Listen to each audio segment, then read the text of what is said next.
Hey everybody, thanks for joining me today. My name is Dave and I am the kind of facilitator of the 5-Minute Counselor, and we're in the midst of a series of videos entitled How to Really Thrive and Survive as an Oilpatch Family. I do apologize, it's been a couple weeks since I've been able to get anything up here.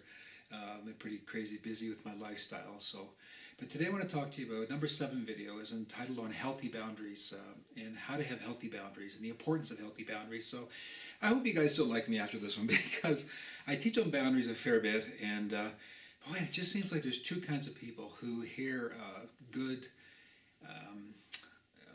teaching on boundaries, those who just seem to thrive on it and want to hear more about it. I would be one of those people. This is stuff that was not taught to me as a kid kind of growing up.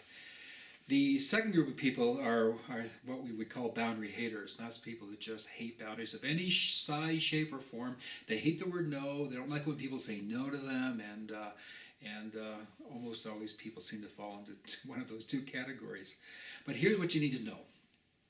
You need to know that healthy people, all people are healthy emotionally, spiritually, financially, physically, any which way you can think, socially, relationally, all have come to grips with the truth around what it means to have healthy boundaries.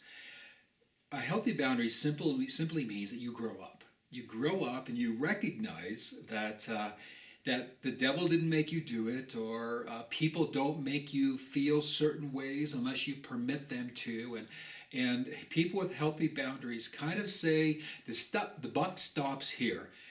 I'm going to be responsible for my own thoughts, my own feelings, my own emotions, my own decisions, my own reactions, my own actions. I'm going to be the one responsible, and I'm who's going to be the one who grows up a little bit and stops blaming the world for everything. And so people who recognize that they need to have well-defined and healthy boundaries are the healthiest, happiest people I know. Now, why do you need to know this? You need to take responsibility for your own life, because if you don't do it, most of what happens to you is by default. I mean, you get into the blame game. You get into headspaces that are really and clearly unhealthy for you. You don't know where you begin and where you end. You give an amazing amount of control away to other people. One of the things I used to say all the time is that so-and-so made me angry. And I think after I kind of grew up a little bit, I realized that I permitted so-and-so to make me angry, that it wasn't that I was helpless. And so the reason why you need to know and understand how critical boundaries are to you, to your relationships, especially in an oil patch family situation, is because a healthier, happier you is what we really need in all this situation. So what do you do with this? What do you need to do with this? You need to take some time, and what I just simply did is to take a piece of paper, and I started to clearly define what I was responsible for and what I wasn't responsible for. I'm responsible for my own feelings and emotions. I am responsible for my own decisions and actions and reactions and proactions.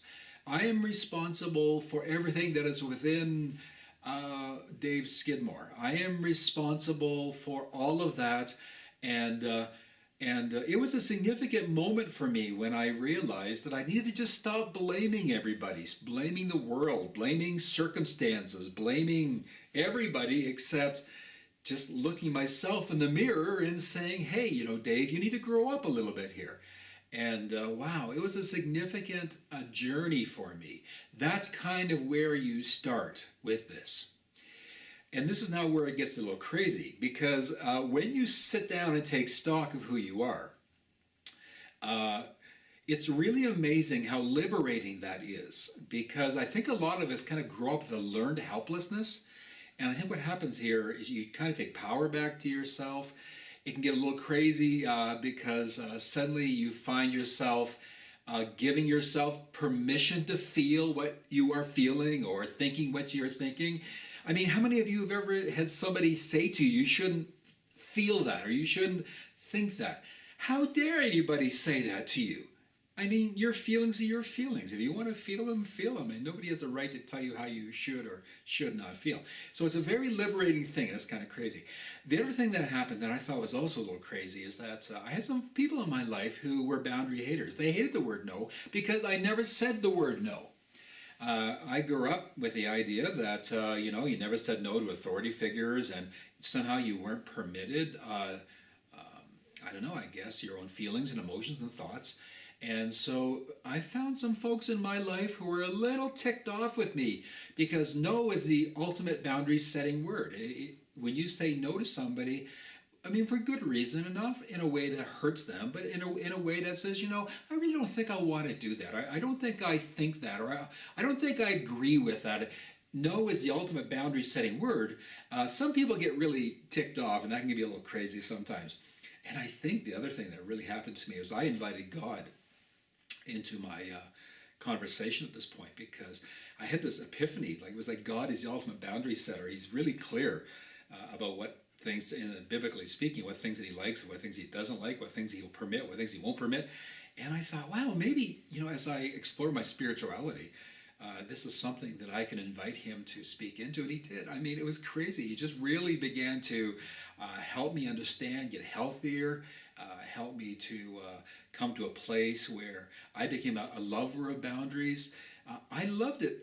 I mean, not always loved it, but I loved it. I loved it more and more when people said no to me about certain things. Always it was when people disagreed with me. I always kind of took things personal.